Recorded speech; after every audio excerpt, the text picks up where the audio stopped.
Welcome back, everyone. Welcome back to another day, another edition here of the RSL, the Revival StarCraft League Season 2 2025 European Server Qualifier. I'm, of course, just ZvT. With me, I'm joined by these amazing players, by the people in chat, and by my plushies as well. Welcome, one and all, to a very, very late night broadcast. It is 3 a.m.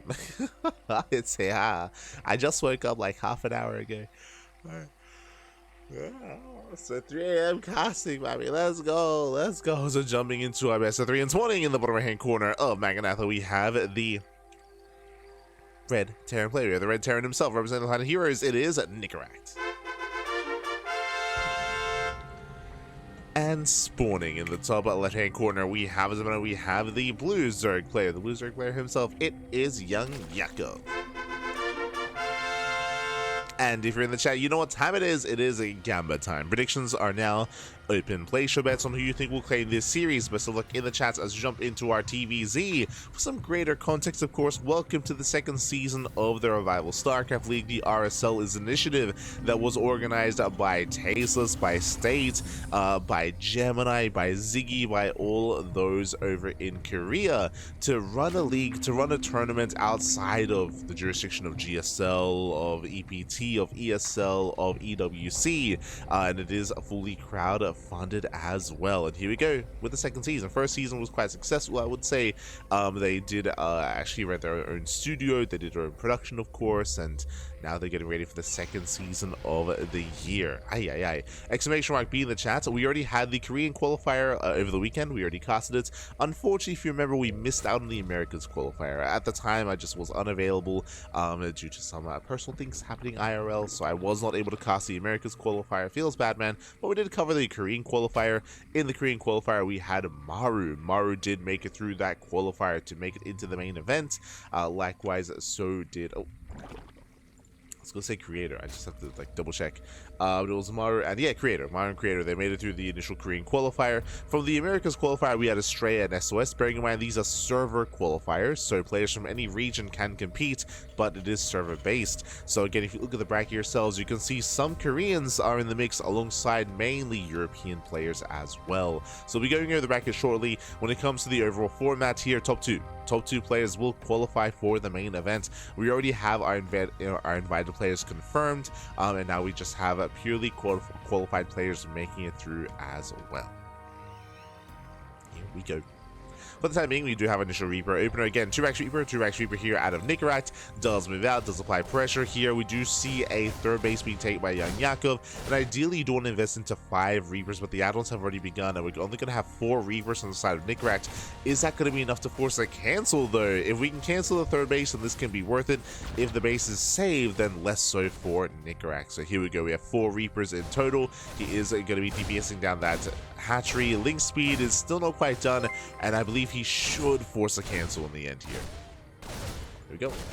Meanwhile, big shout out to Wardy in the chat. Papi guy, Wardy. Thank you so much. Thanks so much for the raid. Hope you had a great stream. Hope you had a great cast. Hope you had a great time over with the Wardy Summer Championship.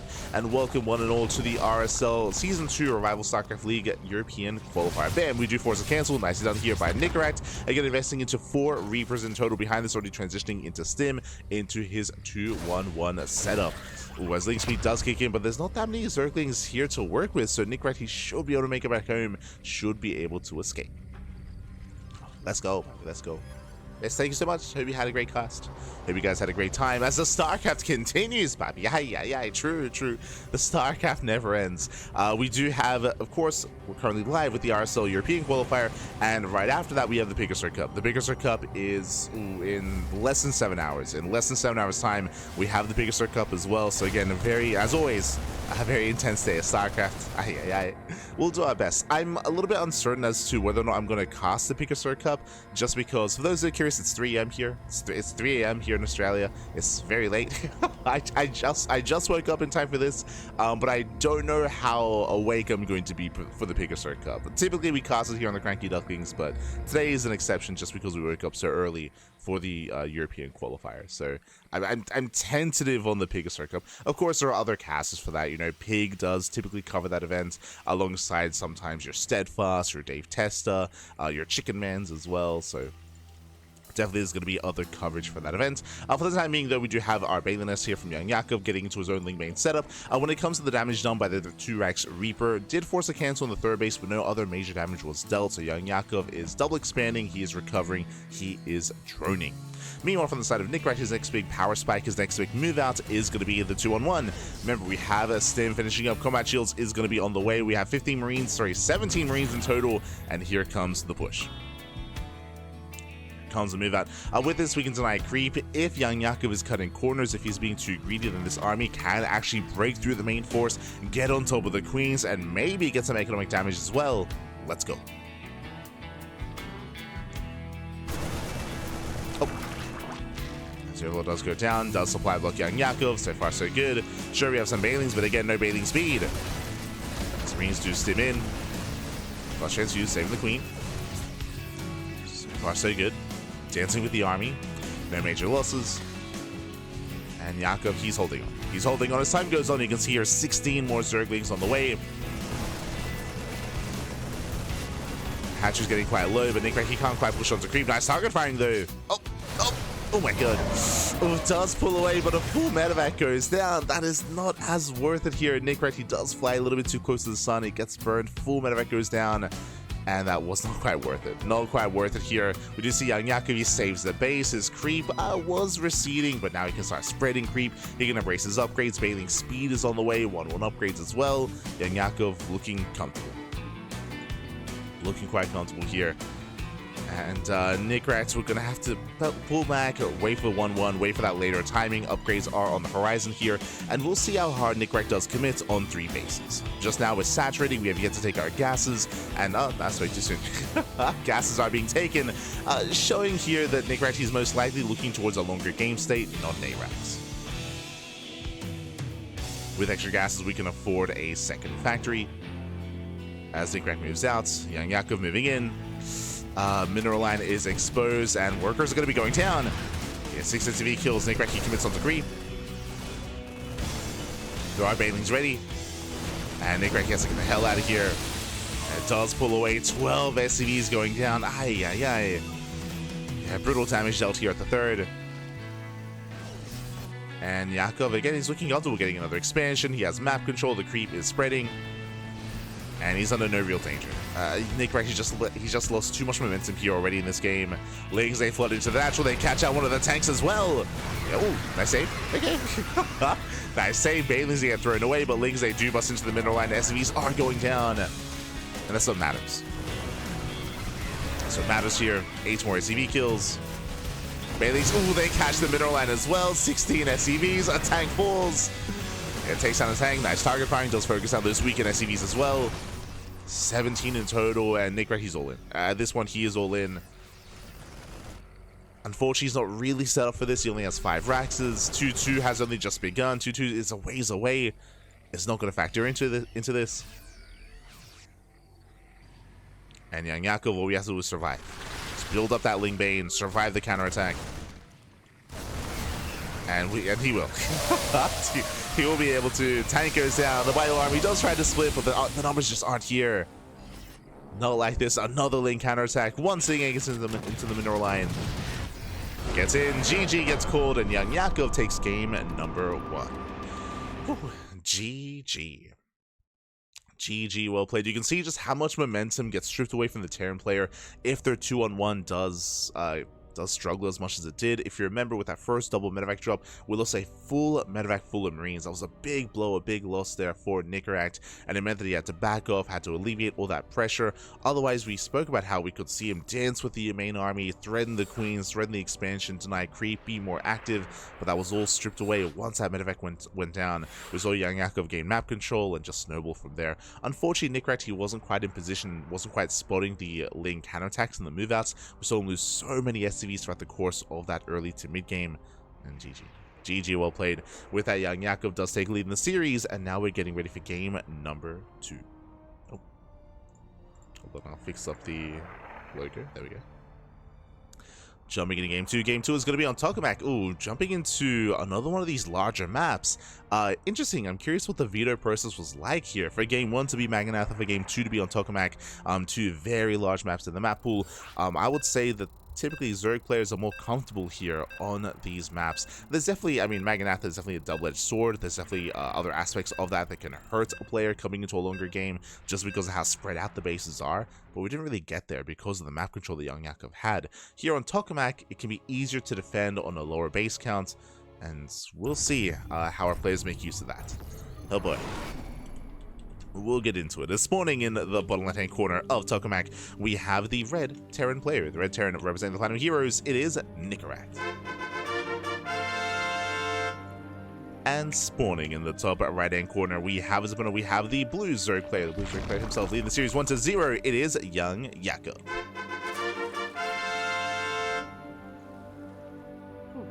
Here we go.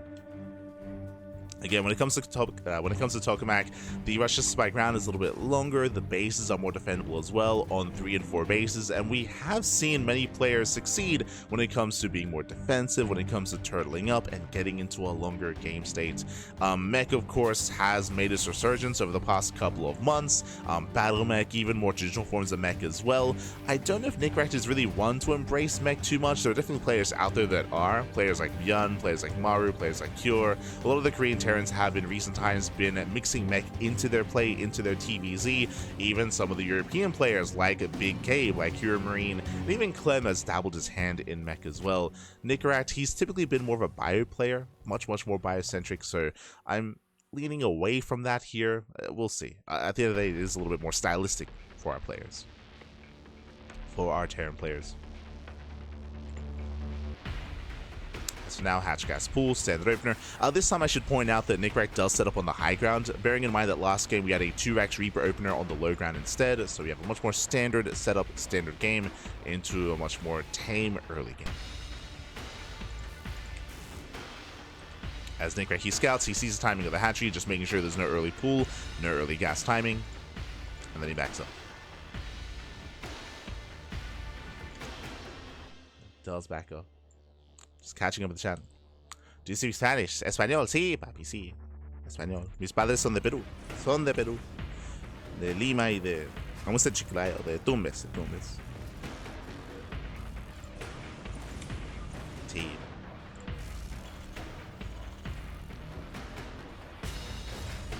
Someone asking in the chat if I can speak Spanish. Answer is yes. That's why we castle the Spanish tournaments back. True. All the Spanish tournaments.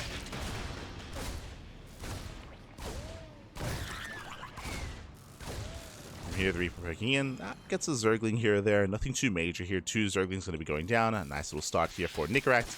He shouldn't really be able to threaten the mineral line too much, as the Queen's will zone away. Behind this, going for his factory. There's no crazy 2-on-1 setup here.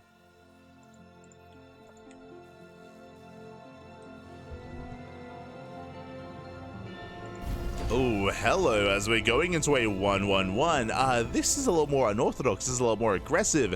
What I mean by that is much more standard, especially on these larger maps like Tokamak, to go for a third CC. A third CC before Starport.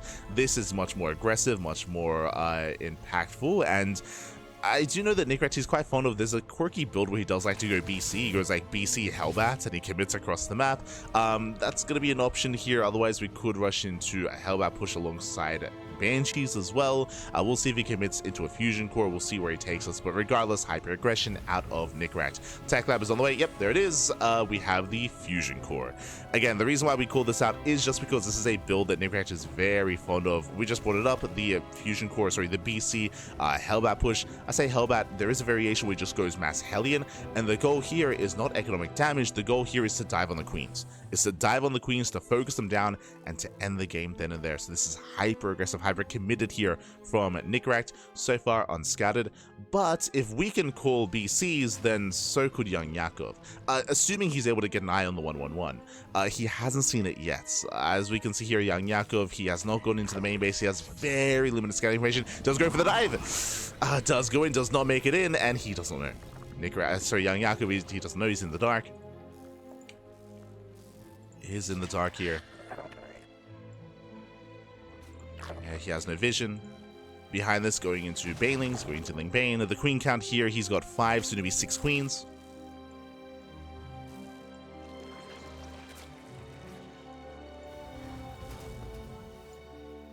Oh, gee. Okay, let's go. We're doubling down. This time, less used to. we have a second starport on the way. Double starport, 2-port BC. Sure. Why not? Let's go. This will most likely lead into mech, by the way. Typically, because we're investing so much gas here into our BCs, into these starports, if we do end up in a more standard mid game, then most likely we'll see extra factories if we can make it that far. God damn it. As we have mass Hellion, now YoungYakov knows this is an abnormal amount of Hellions. As we have 12 so far. And more queens are on the way. YoungYakov, he's droning up a little bit greedy here. As he's making more drones, here come the BCs diving on the queens. As we mentioned, the goal here is to break through the queens. Here's the breakthrough. So far he gets one. One queen goes down, no transfuse. Bailings, they do not connect. And some of them do graze the army. Decent split set with the Hellions. Yeah, it does split, does avoid. Lings are going down, Bailings are dealt with, and the queens are falling one after the other. There's 2 queens left. We're down to 2. Down to 1. Down to 0. Just barely 0 Hellies. They break on through, and they do get into the mineral line. Drone's going to be going down. 10 worker kills already. Getting up to 11. And this is good damage, but what's scary here, remember YoungYakov, he was droning up just before this, and Nicoract, he's on 2 bases. He's on 2 bases, we're just now getting to a 3rd CC, and it is going to be 2-port mass BC. Going into Yamato, YoungYakov just now throwing down his own Spire. And is this enough damage? The damage was good, don't get me wrong, but as we mentioned, there's still no 3rd base, so Nicoract, he needs to do even more. And he will have potential with extra BCs. Right, with the additional BCs, 2, 3 BCs. Before the Spire comes online, these BCs, they have a lot of potential before they're corruptors. Oh.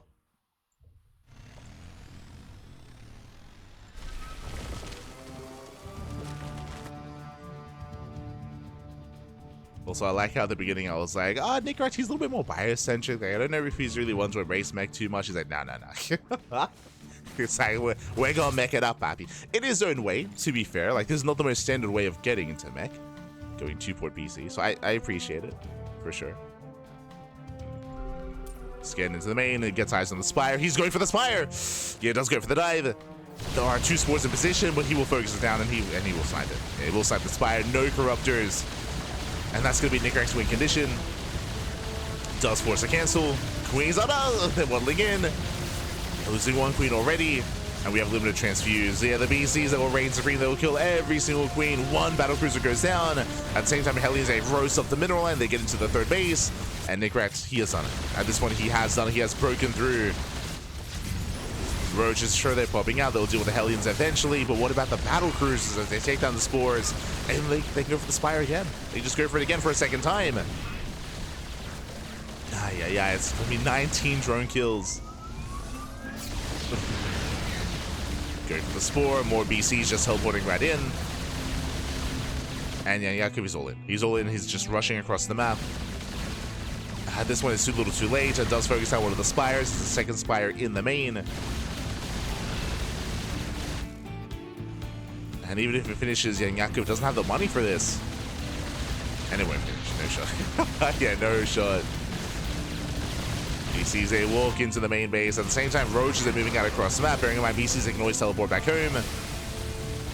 We're getting damage done. Okay, let's go. The boys are being pulled. SCVs are going down. But the Roaches are getting surrounded. And BCs, yeah, they overwhelm. GG gets called. We're going to the ace match. We're going to game 3. GG, well played. Again, Nicoract, I'm used to seeing him go for that dive, go for that Hellion BC setup, but again, he doubled down, went 2-port BC, and as we pointed out, unfortunately, YoungYakov had very limited scouting information. He did not have an Overlord going into the main base, so he didn't know how aggressive, how committed his opponent was. He was playing blind. He was playing blind up until he saw the 12 Hellions. By then, it was too late. By then, Nicoract, he revealed his hand, snowballed out of control. GG. GG, well played. Also, shout out to Nicoract for finding the Spire, for focusing it down. There's a world where if he misses the Spire, if it finishes, then maybe corruptors pop out and maybe YoungYakov defends. But alas, we never had a Spire. Never did finish. Never did finish. GG, well played. With that, we're going all the way to the ace match, and we'll see how this story ends as we're getting into Persephone as game number 3. Let's go. Let us go.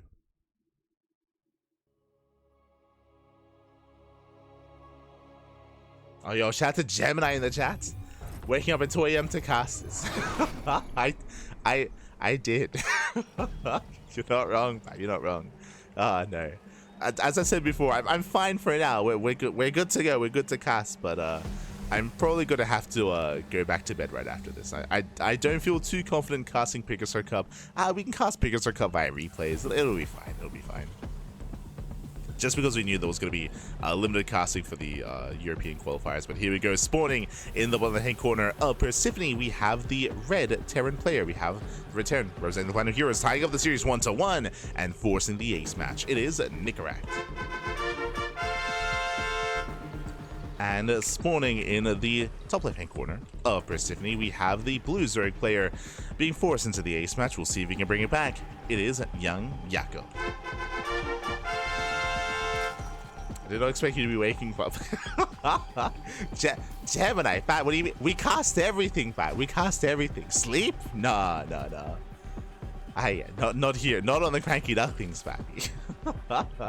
God, no. We do what we can. We do what we can.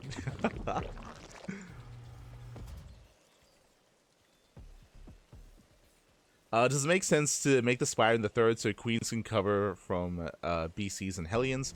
I mean, it's up to you where you want to throw down the Spire. There's like pros and cons to the main base to the third base. The downside of the third is that it is more vulnerable. It is more accessible to your opponent's aggression, not just for their BCs to dive in, but for their Hellions to support to maybe focus it down. Ideally, you do want to hide it. Ideally, you want to be able to hide it from your opponents, whether it's throwing down in the main base, the natural, or the third, to be able to preserve it and build it up. As we saw when he threw it down in the main base, there was a second spore, right? There were two spores covering that Spire as well, just to keep it a little bit safer. Despite that, the Queens did have a hard time rotating, for sure, right? And I understand like the argument, right? Like the Queens, of course, were busy at the third base, so they weren't quite in position. At the same time, if the Spire was at the third, then you also have the Hellion support as well to come in to focus it down. It can be difficult, for sure. Can be difficult.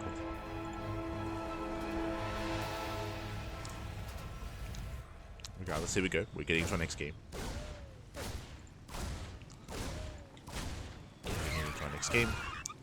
So far, we have our standard opener. Once again, we'll keep an eye on the follow-up building of choice here. Remember, last game was a 1-1-1 out of Nicoract. That was the first sign that told us that it was going to be more aggressive into BC production. Here, where is the third TC? We should have one by now. We have 500 minerals in the bank. And here we go once again, a 1-1-1. Now we see why we were banking up those resources. The Overlord does poke in, but does not get eyes on the starport. But based on what we've seen so far, the CC would typically be here on the low ground or here in the main base to float over. So you could argue here that YoungYakov is seen enough to notice that there is no command center. You could argue it could be further back, which would be a little bit more crazy, but technically could be.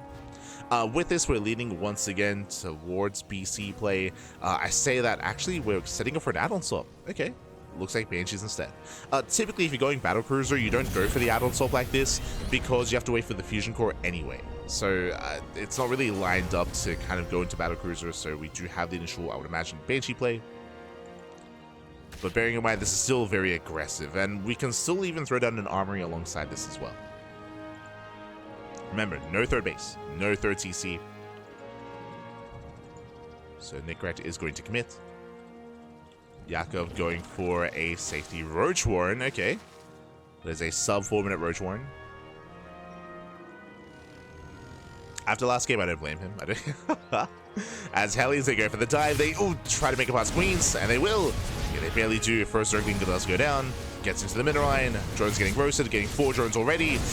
Getting up to 6. Getting up to 8. Oh, good.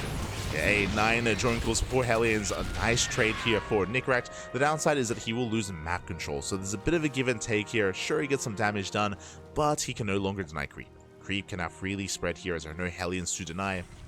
Back at home, extra Raxes, this is looking more and more like a 2-base all-in. Again, the third TC is heavily delayed here with this build.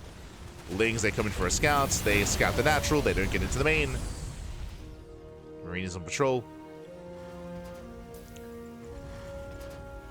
And we're getting into double eBay as well. Double eBay, double upgrades. This is going to be a later timing here. But again, still on 2 bases. YoungYakov freely droning, freely saturating. Playing very safe thanks to the roaches.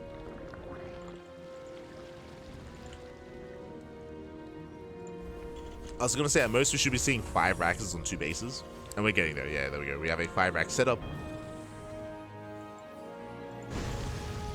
And then Nicoract will commit. Now, this is going to hit a little bit later, so this is going to give YoungYakov more of an opportunity to figure out what's going on, to scout and to defend. He has drone up to 3 base saturation. He's getting there up to 66 drones. And as long as he isn't too greedy, as long as he doesn't drone up his 4th base, he should be fine. He should be able to focus on his Roach Ravager, build up his army, and have a force to defend. Again, as long as he isn't too greedy. Banshees hit the 4th.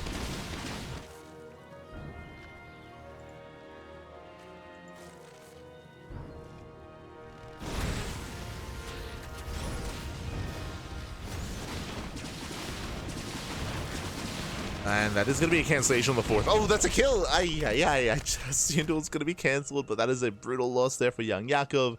That does slow him down. That will impact his production. That will impact his larva. Especially when you're opening up roaches. This is actually going to be a little bit more impactful here. We're going to have limited link support. I mean, we do have link speed. Roaches are amassing. Nicoract, here comes the move out. Here comes the all-in. By the time this army gets across the map, at 1-1 will complete. So here we go. Overlord does spot. Yakov, it's time to get ready. He did drone up. Banshee's going to be distracting. No Spore. Oh. No Spore position. 3 drones going to be going down. Here comes our main army. And Yakov, he's at least somewhat in position to at least spot the move out. As this first him. Gets 1 roach so far. Taking up a 2nd. And 3 damage here with the Banshees. And ideally, YoungYakov wants to force an early siege. Diving, Baza will connect. Oh, the tanks are sacked. Yeah, tanks are sacked. 1 tank goes down. He gets 1, he gets both tanks. And with that, he completely shuts us down. Ay. Again, YoungYakov, he did not overdrone. He cut workers at 3 base saturation. I mean, he couldn't drone up a 4th. He didn't have one. That's true. But yeah, Yakov, he takes down the tanks. He shuts down the army, and that's all that Nicoract really had. He's sure he has 1 tank left. He has 1-1 upgrades, but there's no longevity here for Nicoract. Remember, this was a 2-base all-in, and it's kind of come and gone. Tank is sieged. Yakov has to respect the tank. Does respect it. Does pull away. Oof. Plaza's going to be connecting. Nicoract, he supply blocks, making 3 more depots.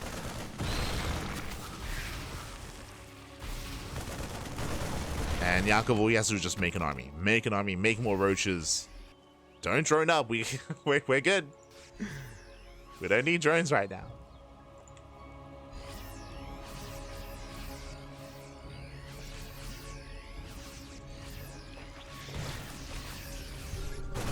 Yakov, he rotates over. He's got 2 more tanks.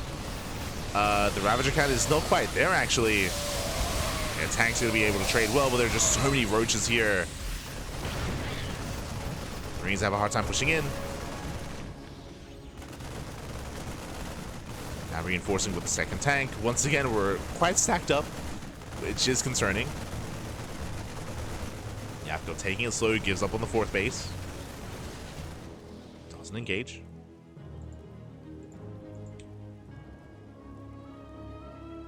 Just building up more Ravagers. Up to 4.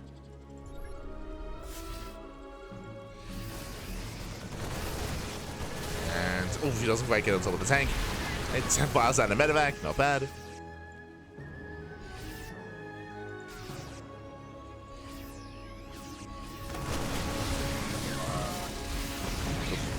Speaking of, a 2nd medevac goes down to the piles. Impressive. Slap the medevacs. And YoungYakov is about to max out. He's about to max out on 3 bases. Sure, he doesn't have a 4th, but I appreciate that, again, he's playing it safe. He doesn't overextend. Doesn't try to save his 4th base. He's building up more of an army. Once again, respecting those tanks. Ensuring he fights out of range, and Festers have arrived with their fungals. Oh, he's going for the Dream Drop. Oh boy. Okay, calm down. Does unload, doesn't go for it.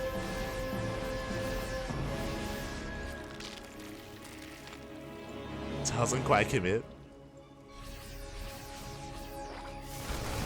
Moving in, does take a massive fungal to the face. Bild's going to be connecting, gets one of the tanks. And tank goes down, Liberator does get Bild as well. And we're getting on top of the final army. And Yakov, he should shut this down. The supply does lie here. A lot of supply are in medevacs. There's just so many medevacs in the sky and they don't help. GG gets called. And YoungYakov takes the series 2-1, advancing on to the quarterfinals. GG. Whew. GG, well played. Congratulations, YoungYakov. He will claim the series.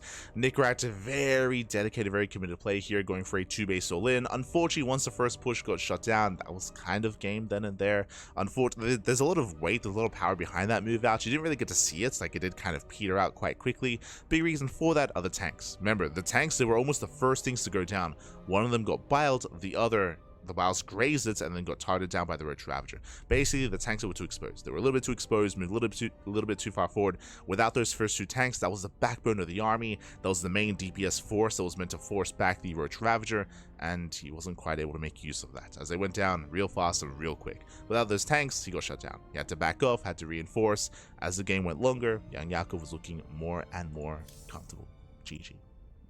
GG, well played. So congratulations to YoungYakov, and now we can take a moment to catch up on the bracket. Let's go.